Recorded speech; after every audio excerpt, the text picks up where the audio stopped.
Mr. Speaker, Their Majesties King Charles III and Queen Camilla.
Members of Congress, I have the high privilege and distinct honor of presenting to you His Majesty Charles III.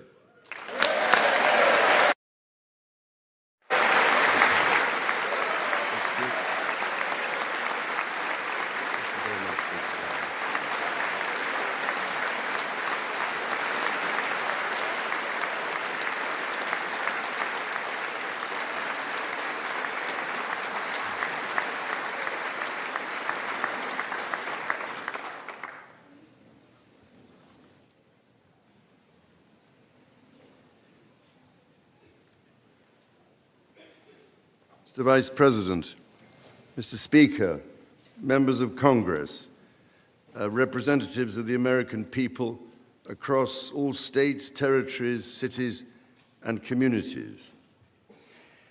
I would like, if I may, to take this opportunity to express my particular gratitude to you all for the great honor of addressing this joint meeting of Congress, and on behalf of the Queen and myself, to thank the American people for welcoming us to the United States to mark this semi-quincentennial year of the Declaration of Independence.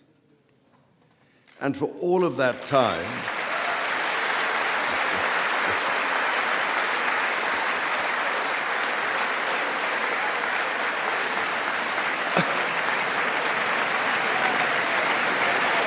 aren't you lucky?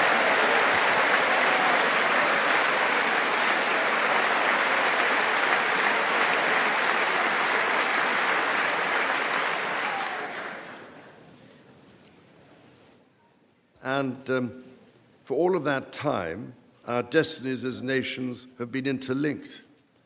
As Oscar Wilde said, we have really everything in common with America nowadays, except, of course, language. So, ladies and gentlemen, we meet in times of great uncertainty, in times of conflict from Europe to the Middle East, which pose immense challenges for the international community and whose impact is felt in communities the length and breadth of our own countries. We meet, too, in the aftermath of the incident not far from this great building that sought to harm the leadership of your nation and to foment wider fear and discord. Let me say with unshakable resolve, such acts of violence will never succeed.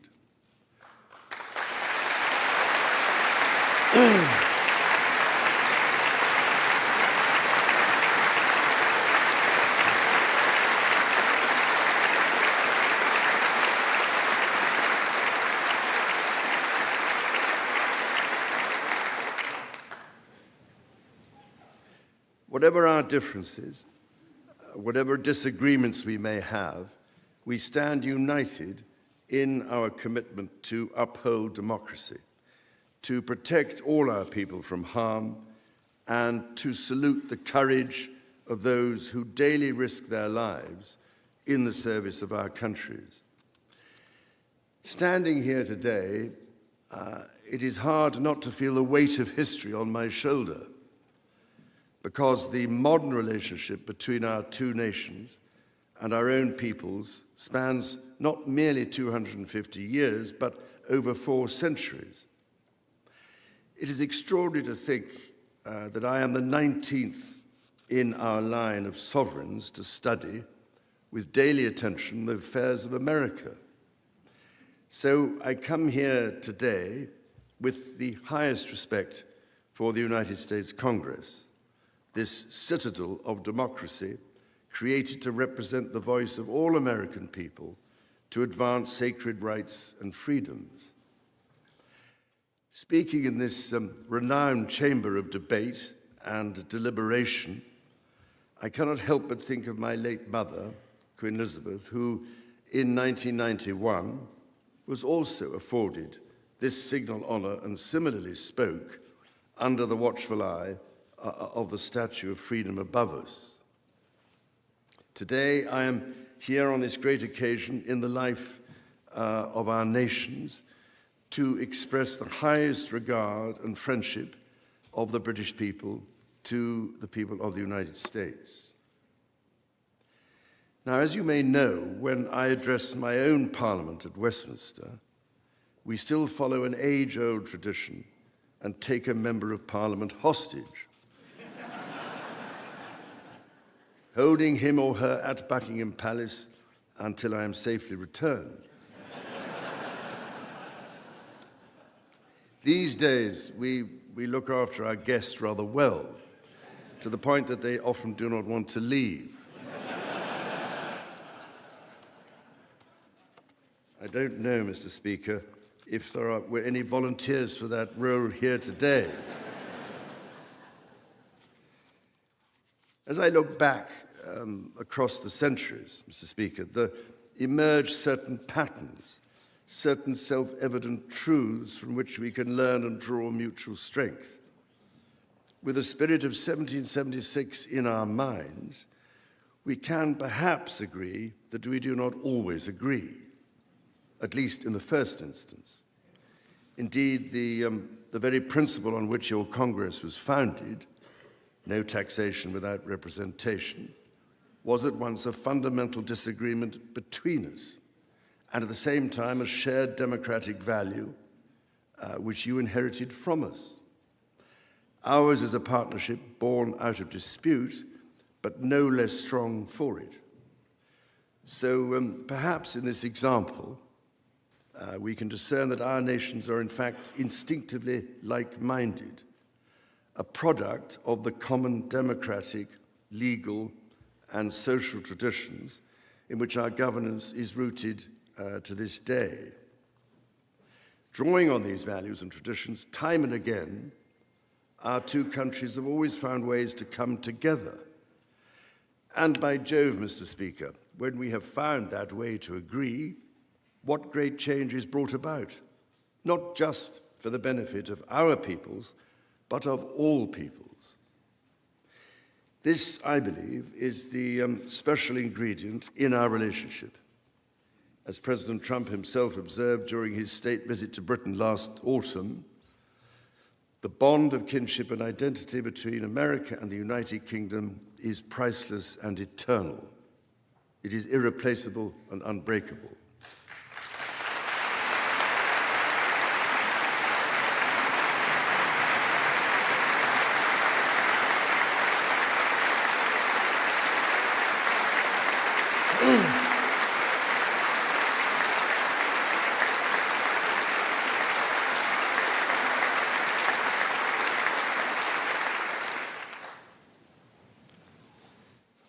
Mr. Speaker, this is by no means my first visit to Washington, D.C., the capital of this great republic.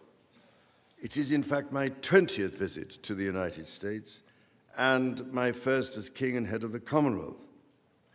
This is a city which symbolizes a period in our shared history, or what Charles Dickens might have called a tale of two Georges.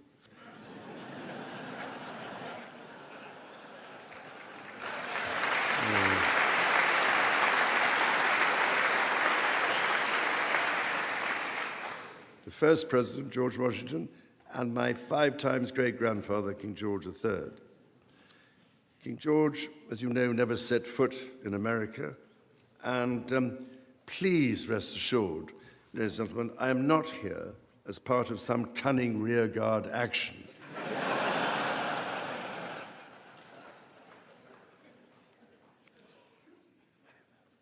The founding fathers were bold and imaginative rebels with a cause.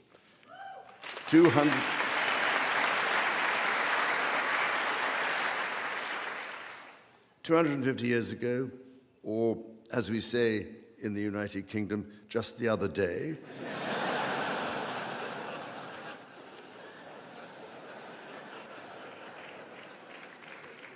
they declared independence. By balancing contending forces and drawing strength in diversity, they united 13 disparate colonies to forge a nation on the revolutionary idea of life, liberty, and the pursuit of happiness. They carried with them and carried forward the great inheritance of the British Enlightenment, as well as the ideals which had an even deeper history in English common law and Magna Carta.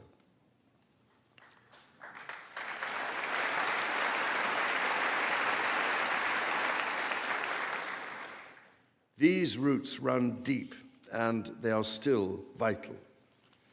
Our Declaration of Rights of 1689 was not only the foundation of our constitutional monarchy, but also provided the source of so many of the principles reiterated, often verbatim, in the American Bill of Rights of 1791. And those roots go even further back in history. The US Supreme Court Historical Society has calculated that Magna Carta is cited in at least 160 Supreme Court cases since 1789, not least as the foundation of the principle that executive power is subject to checks and balances.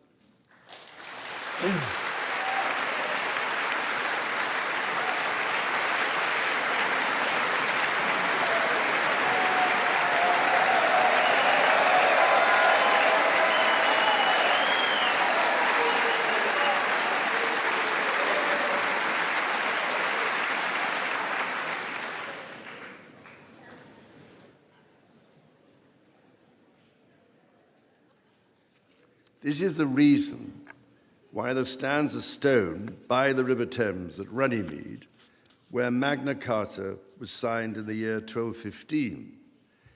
This stone records that an acre of that ancient and historic site was given to the United States of America by the people of the United Kingdom to symbolize our shared resolve in support of liberty and in memory of President John F. Kennedy. Distinguished members of the 119th Congress, it is here in these very halls that this spirit of liberty and the promise of America's founders is present in every session and every vote cast, not by the will of one, but by the deliberation of many, representing the living mosaic of the United States. In both of our countries, it is the very fact of our vibrant, diverse, and free societies that gives us our collective strength, including to support victims of some of the ills that so tragically exist in both our societies today. And, Mr. Speaker, for many here, and for myself, the Christian faith is a firm anchor and daily inspiration that guides us, not only personally,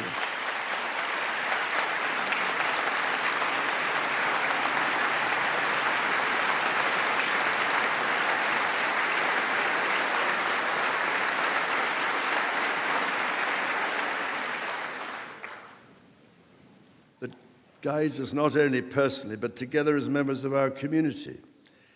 Having devoted a large part of my life to interfaith relationships and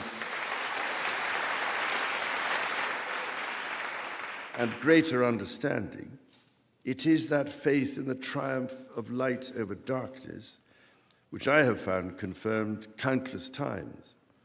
Through it, I am inspired by the profound respect that develops as people of different faiths grow in their understanding of each other.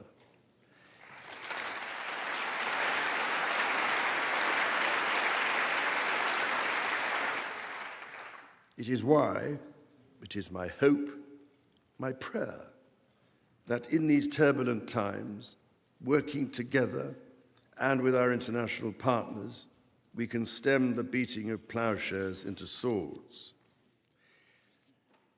I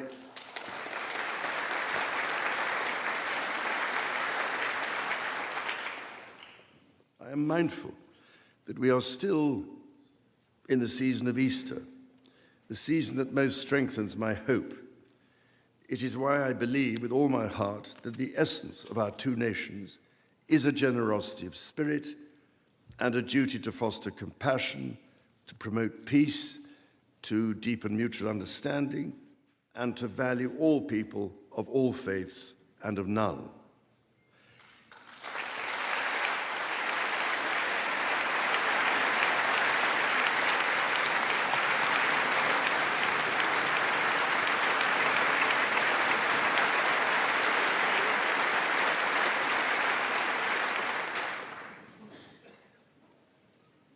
The alliance that our two nations have built over the centuries, and for which we are profoundly grateful to the American people, is truly unique.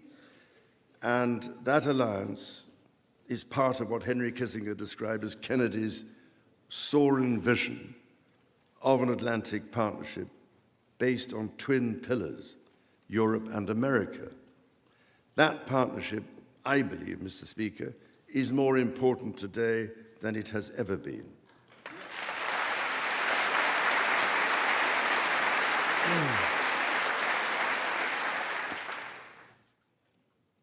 The first reigning British sovereign to set foot in America was my grandfather, King George VI. He visited in 1939 with my beloved grandmother, Queen Elizabeth, the Queen Mother. The forces of fascism in Europe were on the march, and sometime before the United States had joined us in the defense of freedom. Our shared values prevailed. Today, we find ourselves in a new era, but those values remain. It is an era that is in many ways more volatile and more dangerous than the world to which my late mother spoke in this chamber in 1991. The challenges we face are too great for any one nation to bear alone. But in this unpredictable environment, our alliance cannot rest on past achievements or assume that foundational principles simply endure. As my Prime Minister said last month, ours is an indispensable partnership. We must not disregard everything that has sustained us for the last 80 years. Instead, we must build on it.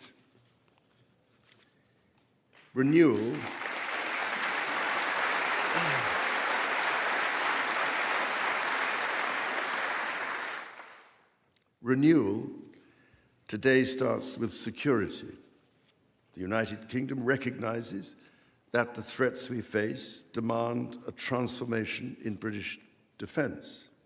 That is why our country, in order to be fit for the future, has committed to the biggest sustained increase in defense spending since the Cold War, during part of which, over 50 years ago, I served with immense pride in the Royal Navy, following in the naval footsteps of my father, Prince Philip, Duke of Edinburgh, my grandfather, King George VI, my great-uncle, Lord Mountbatten, and my great-grandfather, King George V. This year, of course, also marks the 25th anniversary of 9/11. This atrocity was a defining moment for America, and your pain and shock were felt around the whole world. During my visit to New York, my wife and I will again pay our respects to the victims, the families, and the bravery shown in the face of terrible loss. We stood with you then, and we stand with you now in solemn remembrance of a day that shall never be forgotten.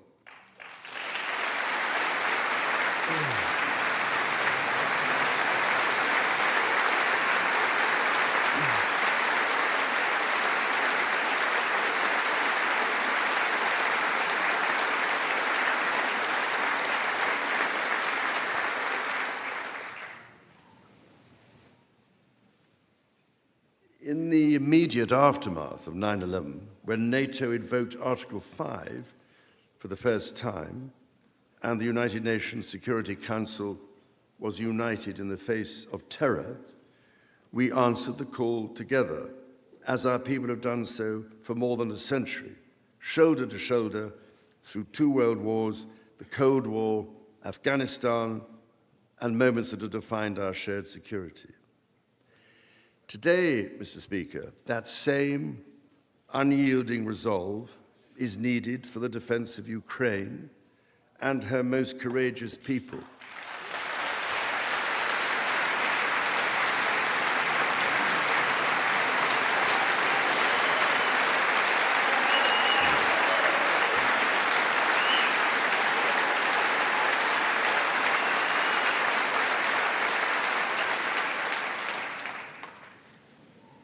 It is needed in order to secure a truly just and lasting peace.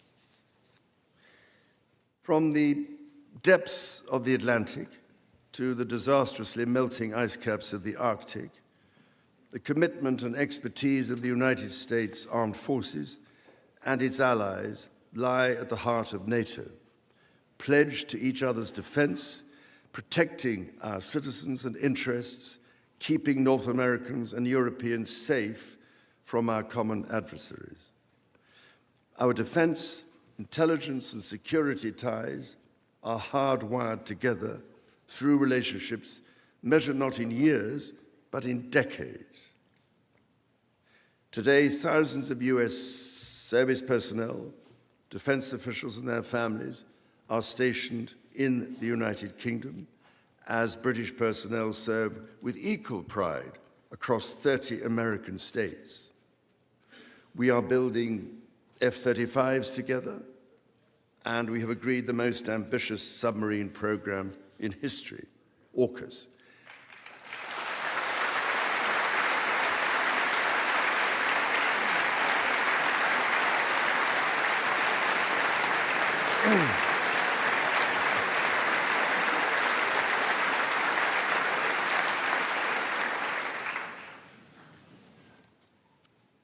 And we are doing it in partnership with Australia, a country of which I'm also immensely proud to serve as sovereign.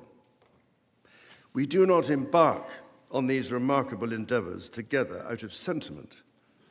We do so because they build greater shared resilience for the future, so making our citizens safer for generations to come. Our common ideals were not only crucial for liberty and equality, they are also the foundation of our shared prosperity. The rule of law, the certainty of stable and accessible rules, an independent judiciary resolving disputes and delivering impartial justice. These features created the conditions for centuries of unmatched economic growth in our two countries. This is why our governments are concluding new economic and technology agreements to write the next chapter of our joint prosperity and ensure that British and American ingenuity continues to lead the world. Our nations are combining talent and resources in the technologies of tomorrow. Our new partnerships in nuclear fusion and quantum computing and in AI and drug discovery, holding the promise of saving countless lives. More broadly, we celebrate the $430 billion in annual trade that continues to grow, the $1.7 trillion in mutual investment that fuels that innovation, and the millions of jobs on both sides of the Atlantic, supported across both economies. These are strong foundations on which to continue to build for generations yet unborn. Our ties in education, research, and cultural exchange empower citizens and future leaders of both countries. The Marshall Scholarship, named after the great General George Marshall, and the association of which I am so proud to be patron, are emblematic of the connection between our two countries. Since its founding, more than 2,300 scholarships have been awarded, opening doors for Americans from all walks of life to study at the United Kingdom's leading universities.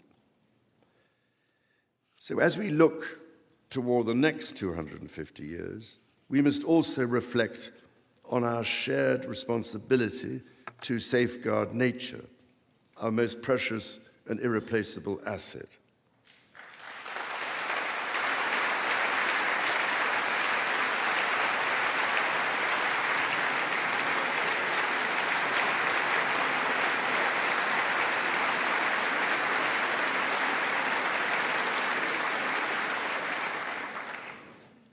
Millennia before our nations existed, before any border drawn, the mountains of Scotland and Appalachia were one, a single continuous range forged in the ancient collision of continents.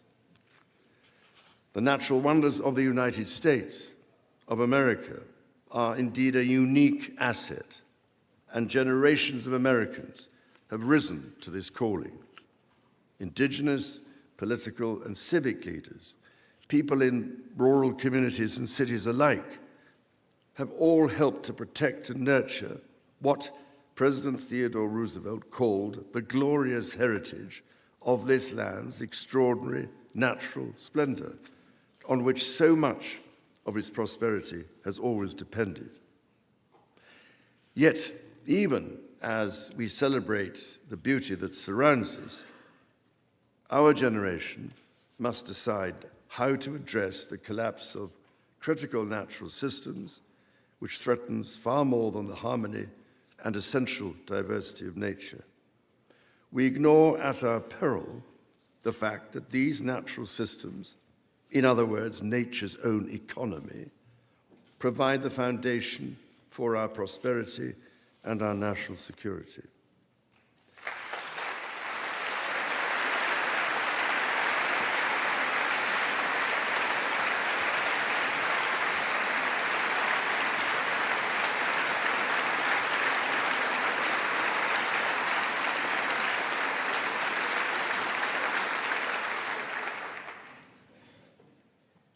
The story of the United Kingdom and the United States is at its heart a story of reconciliation, renewal, and remarkable partnership. From the bitter divisions of 250 years ago, we forged a friendship that has grown into one of the most consequential alliances in human history. I pray with all my heart that our alliance will continue to defend our shared values with our partners in Europe and the Commonwealth and across the world. And